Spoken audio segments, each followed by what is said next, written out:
तो चलिए बच्चों, अब यहाँ पर हम अपना पार्ट टू शुरुआत करते हैं। पार्ट टू की शुरुआत में हमारे पास, मैं आपको पहले ही बता दूं कि इससे पहले हम टाइप्स ऑफ अकाउंटिंग प्रिंसिपल के 5 पार्ट पहले ही करा चुके हैं इस वाली वीडियो में। इसके बाद में अब हमारे पास यहाँ पे जो वीडियो शुरू होने वाली है, यहाँ पे हम कहाँ से करेंगे? अपने 6 से। 6 में हमारे पास यहाँ से 6 से शुरू करेंगे और कहाँ से पहुंचेंगे? 11 तक पूरे कंप्लीट करेंगे। उसके बाद में हमारे पास टाइप ऑफ अकाउंटिंग प्रिंसिपल क्या हो जाएंगे? कंप्लीट हो जाएंगे। तो चलिए यहाँ पे शुरुआत करते हैं। सबसे पहले हम बात करते हैं यहाँ पे प्रूडेंस एंड कन्वर्टिज्म प्रिंसिपल। ये प्रिंसिपल हमसे क्या कहता है? ये प्रिंसिपल हमें कहता है कि फर्म को जब भी बिजनेस को क्या हो रहे हैं, प्रॉफिट हो रहे हैं, तो उसी टाइम रिकॉर्ड नहीं किए जाएंगे। ध्यान रखना, कभी भी उसी टाइम रिकॉर्ड नहीं किए जाएंगे। जबकि लॉसेस जो हैं, लॉसेस को रिकॉर्ड किया जाएगा एट अ टाइम। ठीक है, लॉसेस को रिकॉर्ड करा जाएगा किसमें? एट अ टाइम पे। मतलब प्रॉफिट जो है, हम कहते हैं अगर मान लो कोई प्रोडक्ट है, ये एक एक्स वाई जी कोई प्रोडक्ट है, और ये प्रोडक्ट हमें 100 रुपीज में पड़ा, और हमने जो इसे सेल आउट करा 200 में कर दिया, तो हमें प्रॉफिट कितने का हो गया यहाँ पे? 100 का। ये आपको रिकॉर्ड नहीं करना है। आपको सिर्फ कहते हैं रेवेन्यू रिकॉर्ड कर लेना है। कितने से? 200 से। कितने से? 200 से। लेकिन इसको कहते हैं बेचने में जो खर्च लगा है, इसको बेचने में जो क्या लगा है, खर्च लगा है, एक्सपेंस हुआ है, वो आपको एट अ टाइम रिकॉर्ड कर लेना है। क्या कर लेना है? रिकॉर्ड कर लेना है। यही हमारे पास इस प्रिंसिपल का क्या है? ऑब्जेक्टिव है। वहीं पर हम 7 की बात करते हैं। 7 हमें क्या कहता है? कोस्ट प्रिंसिपल या हिस्टोरिकल कोस्ट प्रिंसिपल। यहां पे बता रखा है कि जो भी असेट्स होती है, ठीक है, जो भी असेट्स होती है वो बुक्स ऑफ अकाउंट में, कि बुक्स ऑफ अकाउंट में ओरिजिनल कोस्ट पर रिकॉर्ड करी जाती है। किस पे? ओरिजिनल कोस्ट पे। जैसे कि मेरे पास कोई असेट्स है, मैंने एक मशीन ली। क्या ली? यहां पे एक मशीन। अब मैं शॉप पर गया, वो मशीन मुझे 7 लाख रुपए की पड़ी। मशीन कितने की पड़ी यहाँ पे? 7 लाख रुपीज की। अब ये 7 लाख रुपीज की जो मशीन है, ये मैं ऐसा तो नहीं है उठाया और कंधे पर रख के चल दिया कि जो लो भाई मशीन तो मिले आया। 7 लाख की मशीन छोटी मोटी तो होगी नहीं। मशीन क्या होगी? बहुत ज्यादा बड़ी होगी। अब मुझे इस 7 लाख की मशीनरी को, जब मैं इसको खरीदूंगा, अपने आप नहीं उठाऊंगा। मुझे इसको उठाकर किसी, कहते हैं उसमें व्हीकल में डालना पड़ेगा। उठाकर व्हीकल में जो व्यक्ति डालेगा, उसे क्या चाहिए? पैसा चाहिए। मैं फॉर एग्जाम्पल मान लेता हूं कि उसने कितने ले लिए? 1,000 रुपए ले लिए। कहां पर? व्हीकल तक रखवाने के। तो ये कॉस्ट इसके अंदर ऐड हो गई। ये कॉस्ट इसके अंदर क्या हो गई? ऐड हो गई। फिर ट्रांसपोर्ट वाले ने इसको ट्रांसपोर्ट करने के 10,000 रुपीज मांगे। ठीक है, कितने मांगे?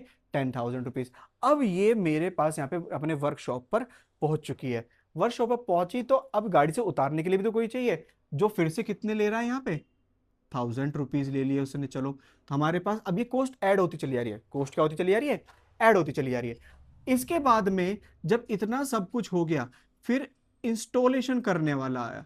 देखो यहां पर ये कैरिज का कैरिज हो गया, यहां पर इसका कन्वेंस हो गया, फिर से कैरिज में पैसा लगा, पैसा मतलब उठा के रखवाने में, और इंस्टॉलेशन के वो ले गया कितने? 8,000 रुपए।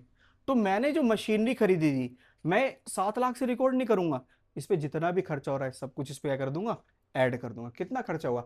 7 लाख की मशीनरी थी, 10 और ये 20, तो 7,20,000 रुपए। ये इस मशीन की क्या होगी? ओरिजिनल कॉस्ट होगी। ठीक है, क्या होगी? Original cost. तो यहां पे हमारे पास जो cost principle, historical cost principle यही बताता है कि कोई भी असेट जो आप परचेज कर रहे हो, उसको आपको उसकी ओरिजिनल कॉस्ट पे लिखना है, ना कि परचेजिंग पे। क्योंकि देखो, कोई भी हम कहते हैं कुछ भी गुड्स खरीदते हैं, तो उसको जब हम लेकर आते हैं, कुछ भी असेट्स खरीदे, गुड्स खरीदे, तो उसमें केवल उसका कहते हैं बाइंग प्राइस नहीं होता, साथ में उसको लाने का खर्चा भी होता है। ठीक है, क्या होता है? लाने का खर्चा भी होता है। तो वही हमारे पास क्या बनती है? ओरिजिनल कॉस्ट होती है। और ये हमें किससे पता लगता है? प्रिंसिपल नंबर 7, कॉस्ट प्रिंसिपल से। अब आता है हमारे पास 8, कौन सा यहाँ पे? Matching principal. क्या आता है? Matching principal. अब ये मैचिंग प्रिंसिपल क्या होता है यहाँ पर? कि हमारे एंटरप्राइज में जितने भी एक्सपेंसेस हुए हैं, जितने भी क्या हुए हैं? एक्सपेंसेस हुए हैं, मैं लिख देता हूं, जितने भी हमारे पास क्या हुए हैं? एक्सपेंस हुआ है, उसको मैच किया जाना चाहिए किससे? रेवेन्यू से। किससे? रेवेन्यू से। हमारे पास मैचिंग प्रिंसिपल क्या कहता है कि हमें, कहते हैं एक फर्म में 1 ईयर क्या अंडर में जितने भी एक्सपेंसेस हुए हैं उसको क्या करना है, मैच करना है रेवेन्यू से। मैच रेवेन्यू से करना है ताकि हमें क्या पता लगे यहाँ पर कि हमें क्या हुआ है, प्रॉफिट हुआ है या फिर लॉस हुआ है। कैसे पता करते हैं, रेवेन्यू में से माइनस कर दो एक्सपेंस या फिर वो एक्सपेंडिचर, ठीक है।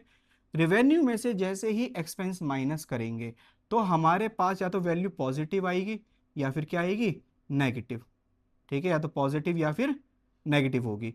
अब यहां पर अगर आपका आंसर पॉजिटिव आया है तो आपको क्या होने वाला है, प्रॉफिट होने वाला है। क्या होने वाला है, प्रॉफिट। वहीं पे आंसर अगर नेगेटिव आ गया तो आपको क्या हुआ है, यहाँ पे लॉस हुआ है। तो ये मैचिंग प्रिंसिपल हमें क्या कहता है कि हमें जितने भी एक्सपेंसेस है उसको उसके रिलेटिव रेवेन्यू से क्या करना है, कंपेयर, मतलब मैच करना है। फिर उसके बाद हमारे पास आता है नाइन्थ में डुअल एक्सपेक्ट प्रिंसिपल।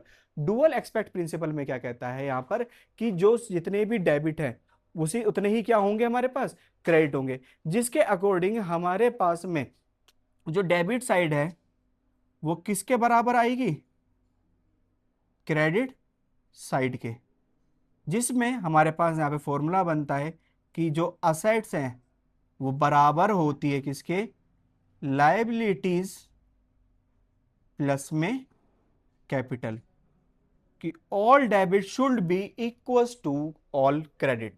ये इससे हमारे पास ये वाला फॉर्मूला जनरेट होता है कि असेट्स हमारे पास किसके बराबर होती है, लायबिलिटी प्लस कैपिटल के। इसके बाद में हमारे पास क्या है, रेवेन्यू रिकॉग्नाइजेशन कंसेप्ट। क्या है, revenue recognition concept.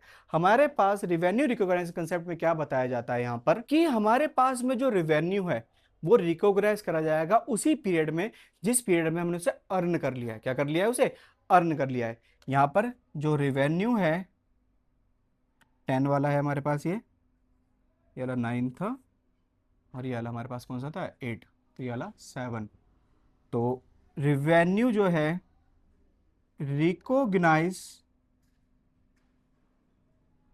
In same period in which